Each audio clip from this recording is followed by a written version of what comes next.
Look at the size of this beauty. Look at that. Look at all of that resorption, apical resorption there. Look at the size of this thing.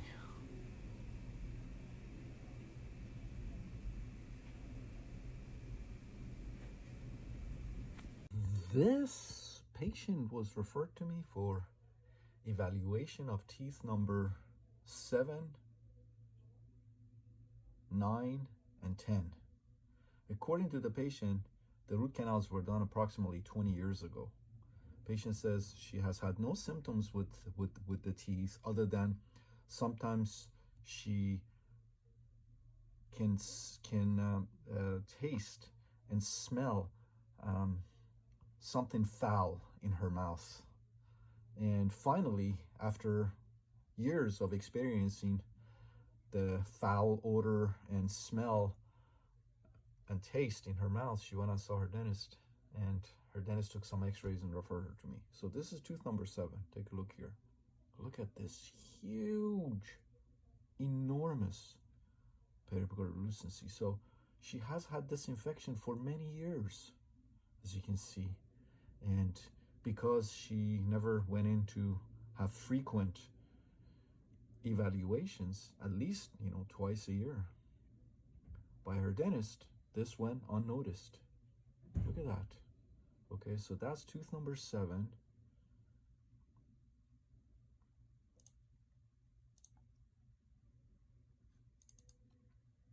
That's tooth number 9. Okay, number 9 is okay, but number 10, take a look at tooth number 10. There's a periapical lucency there. All right, so we went ahead and discussed options with the patient. So number 9 doesn't need endodontic retreatment. It looks fine. But number 10 definitely, and of course number 7. So we discussed options with the patient. Patient says she wanted to try to see if teeth number 7 and number 10 could be saved. So as you know, I never go straight to an apical. I always try the non-surgical retreatment first, prepare the tooth for an apical by placing an MTA plug there, and then have the patient come back in a few months. If I don't see any resolution, any healing here, then the tooth is ready for apical because I placed, as I said, an MTA plug there. So apical is much, much easier and faster. And then also I've treated or retreated the entire length of the root canal. So if I went in straight to apical and didn't redo the root canal here, I would have left all kinds of bacteria and their byproducts here. So apical only addresses the apical few millimeters of the root of the canal, and if there is still bacteria here, which definitely are, then the seal, that your apical seal over time will break, and the lesion and symptoms will come back. So you always want to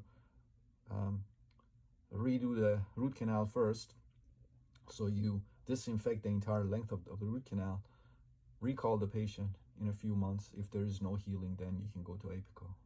Right, so take a look here. So this was this, another thick plastic thermofill carrier. So remember how many of them I've removed in the past few months, and the other day I removed these. These were the predecessors to these. So when thermofills first came out, they had metal cores, and then later they switched to plastic. So this is what I removed out of the canal. All right, and of course irrigated copiously with full strength sodium hypochlorite, activated sonically and ultrasonically, and then